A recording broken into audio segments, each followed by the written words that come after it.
지난주도 그랬는데 오늘 또 이제 위로 예배를 다녀와야 됩니다. 장례를 당한 가정을 가서 이렇게 예배를 드릴 때마다 늘 생각해 보는 것은 아직 나에게 기회가 있다는 것은 내가 돌이킬 수 있는 시간이 남아 있는 거구나 해서 너무나 이렇게 감사해요. 늘 하나님 보기에 좀 부끄럽고 연약한 모습이 있는데 이거를 돌이킬 수 있다는 시간이 남아 있다는 게 얼마나 귀하고 얼마나 감사한 일인지 모르겠습니다. 우리 바라기는 우리가 기회 있을 때 뭐 다음 주가 또 있겠지, 내년이 또 있겠지가 아니라 기회 있는 이 시간에 하나님 앞에서 우리를 돌아보고 다시금 정말 충성된 자의 모습으로 설 수 있었으면 좋겠습니다. 누가복음 16장에 보면 예수님께서 천국과 지옥에 대한 그런 비유로 부자와 나사로의 비유를 통해서 천국과 지옥에 대해서 우리에게 말씀해 주고 있습니다. 근데 지옥에 간 부자가 천국에 간 나사로를 바라보면서 그 아브라함에게 부탁을 하죠. 그 나사로를 통해서 이 물 한 방울만 내 혀끝에 좀 닿게 해달라고, 그 서늘한 기운을 좀 느끼게 해달라고. 그래서 아브라함이 너와 우리 사이에는 너무나 큰 구덩이가 있어서 우리가 가고 싶어도 갈 수 없고 너가 울고 싶어도 올 수 없다라고 이야기를 합니다. 그러자 다시금 이 부자가 이 부탁을 합니다. 그럼 나사로가 나에게 올 수 없다면 그 나사로를 우리 아버지 집에 좀 보내주십시오. 우리 아버지 집에는 아직 죽음을 경험하지 않은 5명의 형제가 있습니다. 그들이 회개하고 돌이켜서 나 있는 곳에 오지 않도록 나사로를 보내서 그들에게 하나님을 좀 전해 주십시오 라고 이야기를 합니다. 그러자 또 아브라함이 이야기합니다. 그들에게는 모세와 선지자의 글이 있지 않냐. 다른 말로 이야기하면 하나님의 말씀이 있지 않냐, 성경의 말씀이 있지 않냐, 그 말씀을 듣고 읽고 믿으면 되지 않냐라고 말씀하십니다. 지옥에 간 사람이 가장 많이 하는 그런 이야기가 있다고 합니다. 그 이야기는 껄이에요. 껄. 그때 믿을 걸, 그때 회개할 걸, 그때 잘할 걸, 그때 충성할 걸. 근데 아무리 껄껄거려도 이미 늦었다는 거예요. 지옥에 가지 않고 오늘 살고 있는 우리들도 그렇잖아요. 그때 잘할 걸, 그때 이렇게 할 걸, 그때 저렇게 할 걸. 그러나 이미 그 시간은 지나간 시간이죠. 돌이킬 수 없는 시간이죠. 하나님은 전도서 3장 1절에서 범사에 기한이 있고 만사가 다 때가 있다라고 우리에게 말씀해 주셨습니다. 날 때가 있고 죽을 때가 있고 심을 때가 있고 찾을 때가 있고 몸으로 헌신할 때가 있고 물질로 헌신할 때가 있고 공부할 때가 있고 결혼할 때가 있고 아이를 낳을 때가 있다라는 거예요. 아무 때나 다 할 수 있는 것이 아니라는 거죠. 그때가 지나면 헌신하고 싶어도 힘이 없어서 헌신할 수 없는 때가 곧 다가옵니다. 내가 몸으로 헌신하는 거 왜 젊은 사람들만 시키냐고 이야기하지만 하나님께 감사해야 돼요. 내 몸이 연약해져서 헌신하고 싶어도 헌신할 수 없는 그때가 곧 다가오는 거예요. 육신이 연약해짐으로 말미암아서 내 병마로 말미암아서 하나님 앞에 충성하고 싶지만 하지 못하는 그때가 언제 우리에게 찾아올지 모르는 거예요. 이 사실을 깨닫고 살아가는 사람이 지혜 있는 사람입니다. 마태복음 24장, 25장은 종말의 때, 최후 심판의 때에 대한 예수님의 가르침입니다. 특별히 25장에 나와 있는 열처녀 비유, 달란트 비유, 양과 염소의 비유는 하나님이 우리를 언제 부르실지 모르지만 그 하나님이 우리를 부르셨을 때, 그 그리스도의 심판대 앞에 섰을 때 부끄럽지 않은 모습으로 살기 위해서는, 부끄럽지 않은 모습으로 그 자리에 서기 위해서는 우리가 어떻게 살아가야 되는지에 대해서 가르쳐주고 있는 말씀이기도 하죠. 저는 개인적으로 달란트 비유의 말씀을 들을 때 한 달란트 받은 사람이 너무나 이렇게 불쌍하게 느껴질 때가 있습니다. 저도 그렇게 한 달란트처럼 받은 사람처럼 살아갈 때가 있는데, 만약에 주님이 악하고 게으른 종아라고 이야기한다면 너무나 힘들 것 같아요. 때로는 너무나 억울할 것 같아요. 그렇다고 그 사람의 행동이 옳다고는 할 수 없습니다. 그래서 마지막 때가 오기 전에, 하나님이 아직 우리를 부르시기 전에, 지금 나의 모습 속에서 한 달란트에 받은 자의 그 모습이 있다면 그 모습을 떨치고 일어서서 착하고 충성된 종의 모습으로 돌이킬 수 있다면, 그렇게 살아갈 수 있다면 하는 마음으로 오늘의 말씀을 묵상하고 함께 나누고자 하는 것입니다. 아이가 3살이 되면 흔히들 하는 말이 미운 3살이라고 이야기하죠. 또 이런 말이 있습니다. 3살 버릇 80까지 간다라는 이야기가 있는데, 인생의 대전환기를 맞는 시간, 이 나이가 3살이라는 거예요. 3살. 이때 아이들의 특징을 가만히 보면 내 거야, 내가 할래라는 그런 말을 많이 사용하는 것을 보게 되어집니다. 이전까지만 해도 그냥 고분고분했어요. 시키면 시키는 대로 하고 밥 먹으라고 하면 밥 먹고. 그런데 어느 날인가 화장실에서 똥을 싸는데, 아이고 우리 아들 얼마나 잘 싸나 하고 이렇게 딱 쳐다보니까 아빠 냄새나, 나가 그러는 거예요. 얘가 왜 이래 갑자기? 근데 막 나가라는 거예요. 자기 똥 싸는 모습 보지 말라고 나가라고 이야기합니다. 갑자기 내 거야 라고 막 소리치면서 막 울어요. 가만 보면 아무것도 아니에요. 희수하고 이렇게 놀 때 보면 아무것도 아닌데 그게 막 자기 거거든요. 근데 그 자기 걸 누나가 가져갔다는 거예요. 근데 그걸 내 거야 라고 소리치면서 막 울어요. 그러면 이제 엄마 아빠는 당황스럽죠. 왜가 왜 그러나? 그냥 짜그만한 종이 조각 하나인데 왜 그러나? 라고 말입니다. 아이를 키우는 부모님들은, 또 어린 손자 손녀를 키우는 할아버지 할머니들은 아마 이런 경험을 꼭 한 번씩은 해보셨을 거예요. 심리학자들은 이때 아이들이 비로소 부모와 정서적으로 분리되기 시작한다고 합니다. 그러니까 두 돌이 되기 전까지 아이들은 육신은 분리됐지만 이 마음은 아직 분리가 되지 않은 거예요. 그러니까 아직 엄마 뱃속에 있다라고 아이들은 생각하는 거예요. 막 그래서 울기만 하면 엄마가 젖도 주고 똥도 닦아주고 아프면 병원 데려가고, 울기만 하면 모든 걸 다 하는 거예요. 다 해준 거예요. 왜? 엄마와 나는 하나이기 때문에. 그런데 이 두 돌이 넘어가면서부터 아이가 엄마와 나는 하나가 아니네, 떨어졌네 라는 것을 알게 되는 거예요. 그러니까 어떻게 해요? 그 전까지는 내가 울기만 하면 엄마가 모든 걸 다 해결해 줬어요. 그러니까 내가 살 수 있는 방법은 우는 거예요. 울음을 통해서 내가 이렇게 살아갔어요. 그런데 엄마와 내가 떨어져 있기 때문에 어떻게 돼요? 내 스스로 살아가야 되는 거예요. 참 재밌죠? 내 스스로 살아가야 되기 때문에 내 것이 필요한 거예요. 내가 할래, 내 거야. 그래서 이 3살 정도가 되면 아이들이 가장 많이 쓰는 말이 내 거야, 내가 할래 라는 표현을 많이 하는 겁니다. 이때 경험하는 이 성품이 뭐냐면 자율성이라는 거예요. 내 스스로 무언가를 할 수 있고 하게 되는 그런 능력 말입니다. 그래서 아이들은 내가 할 거야 라는 말을 자주 사용하게 되죠. 그런데 내가 하다 보면 어떻게 될까요? 이때 아이들 막 혼자 밥 먹겠다고 막 그러잖아요. 그 전까지는 다 먹여줬는데 내가 먹을 거야 먹기 시작합니다. 그럼 어떻게 되죠? 먹는 거 반, 흘리는 거 반, 온 사방이. 그래서 마음 급한 엄마들은 이리 줘 하면서 막 북북 떠갖고 막 먹여요. 그 순간에 아이의 자율성은 멈추는 거예요. 고린도전서 13장에 보면 사랑은 오래 참는 것이다 라고 말씀하고 있습니다.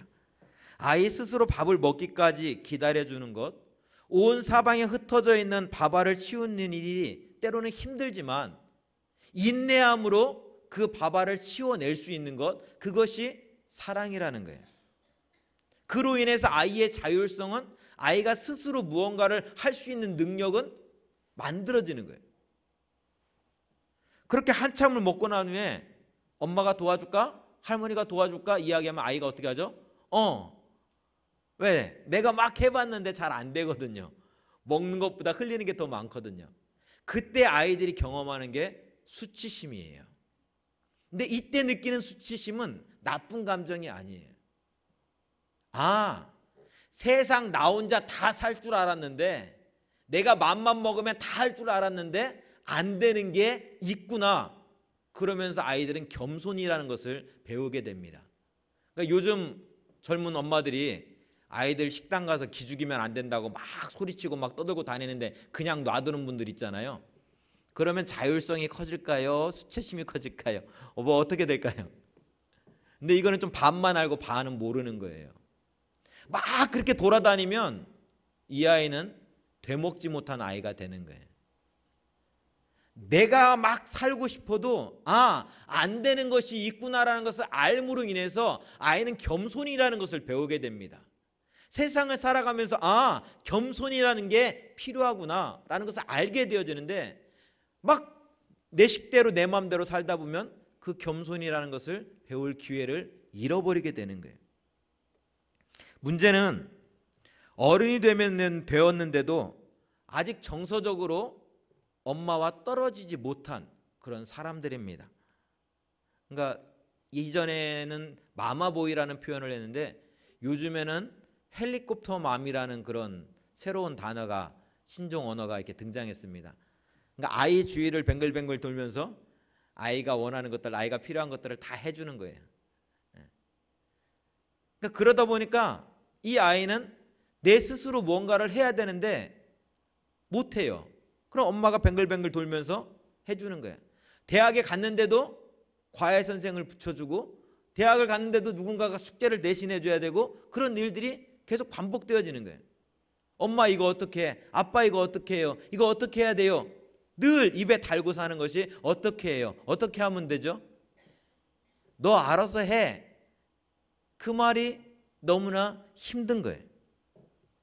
부정적인 모습이든 긍정적인 모습이든 우리는 아이 스스로 무언가를 결단하고 할 수 있어야, 할 수 있는 능력을 키워줄 수 있어야 됩니다.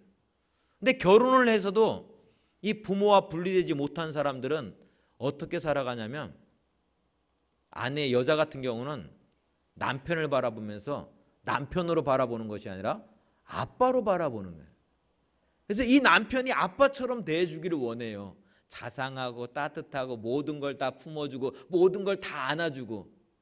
근데 우리 여자분들 옆에 있는 남편분들이 그렇게 해주시던가요? 당연히 못 해주죠. 왜? 이 사람은 아빠가 아니에요. 이 사람은 내 남편이죠. 반대로 우리 남자분들한테 여쭤볼게요.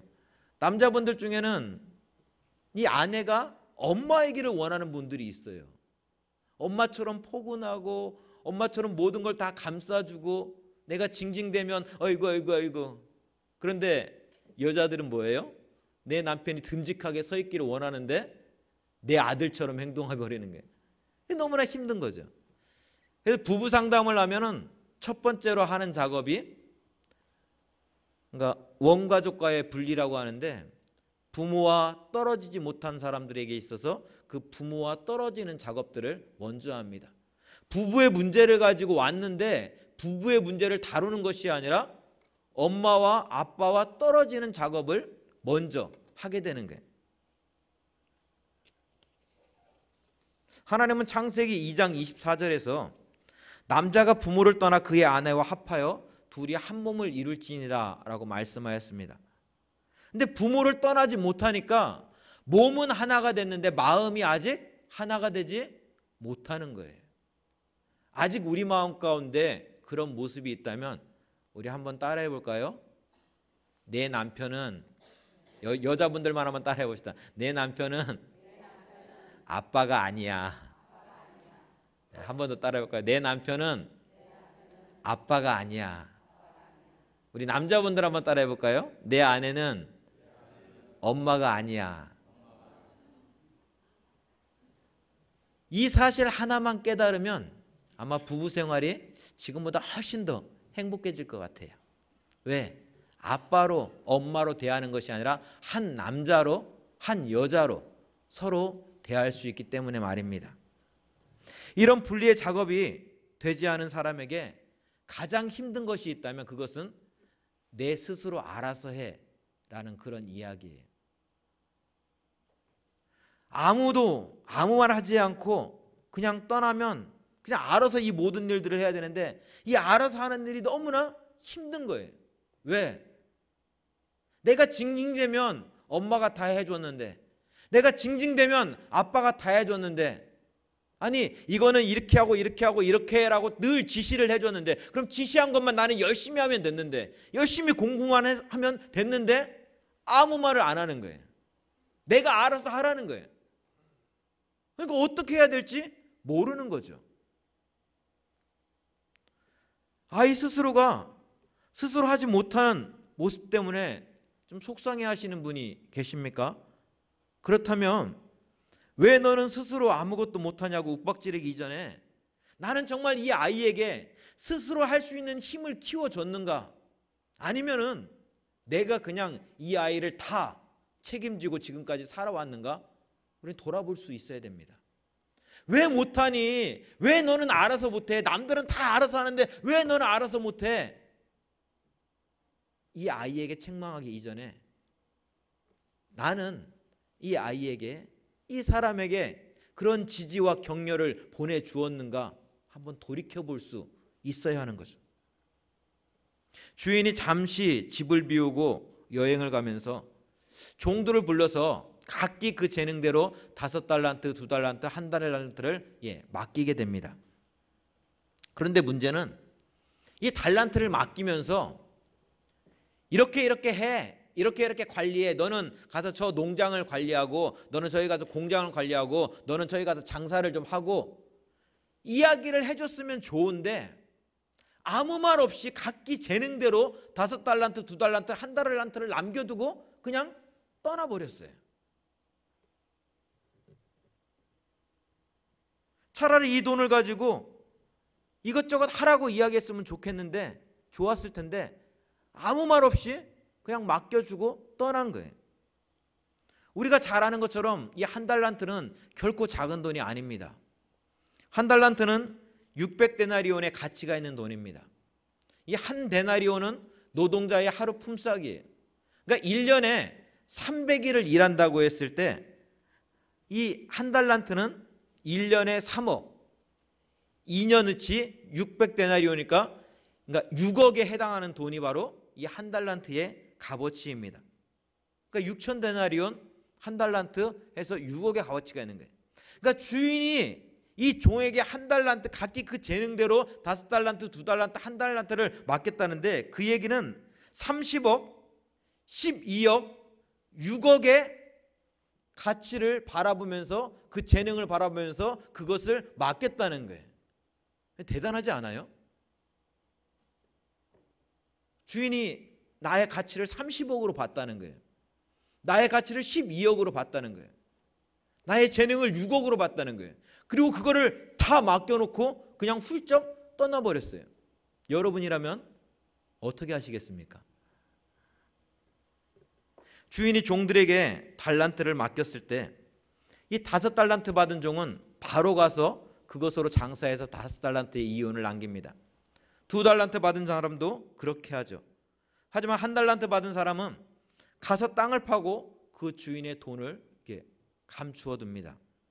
오랜 후에, 여기서 오랜 후라는 말이 참 중요한데 이 오랜 후에 주인이 다시금 돌아옵니다.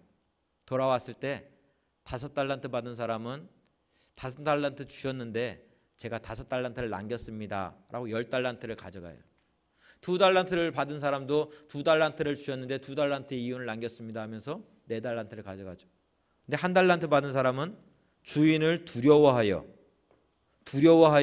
당신의 달란트를 땅에 묻어두었다가 다시금 찾아왔노라 라고 이야기를 합니다.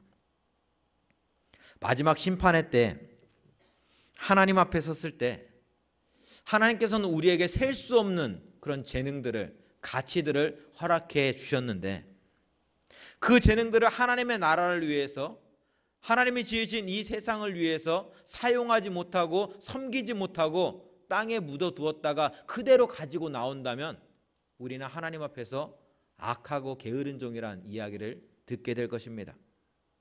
아니, 그 악하고 게으른 종이라는 이야기를 듣는 것이 당연한 모습일 수 있습니다. 주인이 한 달란트 받은 자의 달란트를 빼앗고 악하고 게으르다고 책망하는 것은 그가 잘했고 못했고의 문제가 아니라 그가 가지고 있는 6억이라는 그 가치를 꺼내보지도 않고 사용해보지도 않고 그냥 다 사장시켜 버렸기 때문입니다. 근데 왜 무엇이 이런 차이를 만들어낸 걸까요? 그것은 바로 주인을 대하는 종들의 태도예요. 5달란트, 2달란트 받은 사람은 주인을 두려워하지 않았습니다. 맡겨주신 것을 가지고 곧바로 나가서 장사를 시작했습니다. 오랜 시간이 걸렸다고 하는데 이 오랜 시간 동안 어떤 일이 벌어졌는지 우리는 알 수 없어요. 장사를 하다가 실패할 수도 있고 다 망해서 아무것도 없이 다시 시작했을 수도 있고, 그러나 맡겨주신 재능을 가지고, 맡겨주신 달란트를 가지고 그들은 바로 가서 충성되이 그 삶을 살아냈습니다. 썩히지 않고 그 재능을 살아냈다는 거예요. 그런데 한 달란트 받은 사람은 어떻게 했죠? 두려워서 그것을 땅에 묻어두었다는 거예요. 사용하지 못했다는 거예요. 주인의 마음을 제대로 읽지 못한 거죠. 16절과 18절에 가서라는 동사가 똑같이 2번 기록되어 있는데 이 서로 다른 단어를 사용하고 있는 것을 보게 되어집니다. 그러니까 16절에서 사용되어진 단어는 자신의 길을 가거나 출발한다는 것을 의미합니다. 근데 18절에서 사용된 이 가다라는 이 동사는 어떤 사람으로부터 떠나버린다라는 것을 의미합니다. 그러니까 이 한 달란트 받은 사람은 주인의 의지와는 다르게, 주인의 뜻과는 다르게 다른 길로 가버린 거예요. 5달란트, 2달란트 받은 사람은 받은 것을 가지고 정말 맡겨주신 돈을 가지고 자기가 할 수 있는 일을 하기 위해서 힘차게 출발했는데 한 달란트 받은 사람은 주인의 뜻과 다른 엉뚱한 길로 나아갔다는 거예요. 주인이 원하는 모습과는 다르게 다른 길을 걸어갔다라는 거예요. 주인이 이들에게 원했던 것은 모두가 다 5달란트의 이윤을 남기는 것이 아니었습니다. 주인은 분명하게 각기 그 재능대로 5달란트, 2달란트, 1달란트를 맡겼다라고 성경은 우리에게 말해주고 있습니다. 그렇다면 나는 왜 저 사람이 가지고 있는 5달란트가 나에게는 왜 없는가? 원망할 이유가 없는 거라는 거예요. 저 사람은 5달란트 받았는데 왜 나는 1달란트야? 라고 이야기할 게 아니라는 거예요. 주인이 나에게 5달란트, 2달란트, 1달란트를 주고 모두가 다 같이 5달란트 이유를 남겨와라 라고 이야기했다면 원망할 만하죠. 왜? 서로 다른 조건에서 시작하게 만들었으니까. 그러나 그것이 아니라는 거예요. 주인이 원했던 것은 얼마를 남기는가가 아니라 그 각자가 주어진 가치에 따라서, 재능에 따라서 충성되이 그 삶을 살아내는 것, 그것을 주인은 원했던 거죠. 설교 서두에 자율성과 수치심에 대해서 말씀을 드렸습니다. 굳이 1달란트 받은 자를 위해서 변명을 해보자면 1달란트 받은 사람이라고 왜 가감하게 달려가고 싶지 않았겠습니까? 왜 세상을 향해서 당당하게 맞서고 싶지 않았겠습니까? 우리 그런 마음들 다 있잖아요. 똑같이 일을 시키는데 어떤 사람은 일을 시키자마자 막 힘있게 달려나가서 일을 척척척 해내는 사람이 있는데 어떤 사람은 주춤주춤하는 거예요. 두려운 거예요. 아이고 어떻게 해야 되지? 이거 어떻게 해야 될까? 주춤주춤 머뭇거리다가 그 시간이 다 지나가는 사람이 있어요. 근데 속에서는 나도 저렇게 하고 싶은데, 나도 저 사람처럼 하고 싶은데 왜 나는 안 되는 거야? 라고 눈물을 흘리는 사람들이 있어요. 그 사람들이 바로 1달란트 받은 사람이라는 거예요. 근데 이 1달란트 받은 사람이 의외로 많이 있다는 거예요. 세상을 두려워하고 환경을 두려워하고 사람을 두려워하고 사람을 두려워하면서 나에게 있는 것을 꺼내 사용하기보다는 주춤주춤 머물다가 아니 세상을 원망하다가 조건을 원망하다가 그냥 그 시간이 다 지나가 버리는 삶을 사는 그런 사람들 말입니다. 그럼 어떻게 하면 땅속에 묻혀있는 이 6억의 가치를 깨어나게 할 수 있을까요? 마지막 심판의 날이 이르기 전에 잠자고 있는 나의 재능을 어떻게 하면 깨울 수 있을까요? 그것은 나보다 나를 더 사랑하시는 하나님 아버지, 하나님의 사랑을 만나야 합니다. 육신의 아버지가, 육신의 어머니가 나에게 자율성을 키워주지 못했다면 하늘 아버지 대신 하나님 안에서 우리는 자율성을 회복할 수 있어야 됩니다. 오래 참으심으로 우리를 사랑하시는 하나님 아버지를 만남으로 말미암아서 힘있게 새로운 삶들을 시작할 수 있어야 됩니다. 모세는 계속되는 불신과 불평에도 오래 참으심으로 약속의 땅으로 인도하시는 그 하나님을 만났습니다. 다윗이 만났던 하나님은 내가 새벽 날개치며 바다 끝에 거할지라도 거기서도 함께 하시는 하나님, 내가 죄악 가운데 거할 때에도 세상 사람들이 다 손가락질할 때에도 그때에도 나와 함께 하시는 하나님, 나를 포기하지 않으시는 하나님, 내 편이신 하나님을 다윗은 만났습니다. 베드로가 경험했던 하나님은 어떤 분입니까? 3번씩이나 주님을 모른다 부인했지만 그런 나를 끝까지 포기하지 않으시고 티베리아 바닷가에 찾아오셔서 너는 나를 사랑하느냐? 나는 너를 사랑하는데 말씀하시는 그 하나님을 베드로는 경험했습니다. 그 하나님의 오래 참으심이 언제나 내 편에 서서 나와 함께 하시는 하나님에 대한 경험이 모세를, 다윗을, 베드로를 두려움의 땅에서 일어나 하나님의 사람으로 세상 앞에 당당히 맞설 수 있는 능력의 사람으로 세워준 것입니다. 사랑하는 성도 여러분, 모세의 하나님은, 다윗의 하나님은, 베드로의 하나님은 내가 믿고 있는 하나님과 다른 분이 아닙니다. 다윗의 하나님이 나의 하나님이고 모세의 하나님이 나의 하나님이고 베드로의 주님이 나의 하나님이십니다. 세상 사람들이 다 손가락질할 때 그래도 나는 너를 사랑해, 그래도 내가 너와 함께 할게 말씀하시는 그 하나님이 우리 아버지가 되신다는 거예요. 내가 실패하고 좌절하고 넘어져도 육신의 부모가 나에게 손가락질할 때에도 그럼에도 불구하고 내가 너를 사랑해 말씀하시는 그 하늘 아버지가 우리 하나님이시라는 거예요. 끝까지 인내함으로 다시 일어서기를 기다리시는 하늘 아버지를 찾고 그 사랑 가운데 일어설 수 있는 우리 모두가 될 수 있기를 원합니다. 얼마나 많은 것들을 가지고 주 앞에 나아가야 될까 고민하고 눈물을 흘릴 때 우리 주님은 말씀하시는 거예요. 아니, 너 하나면 좋게. 5달란트, 2달란트, 1달란트? 아니, 너의 삶을 살아가는 것, 그러면 돼. 라고 주님은 말씀하시는 거예요. 그 주님의 손을 붙잡고 두려움 앞에 무릎 꿇는 것이 아니라 겸손함으로 나에게 주신 재능을 가지고 그 달란트를 가지고 세상을 섬기고 주님의 몸된 교회를 섬기고 하나님의 나라를 일구어 갈 수 있는 우리 대항의 모든 가족들이 될 수 있기를 주님의 이름으로 축원드립니다. 우리 같이 기도하겠습니다.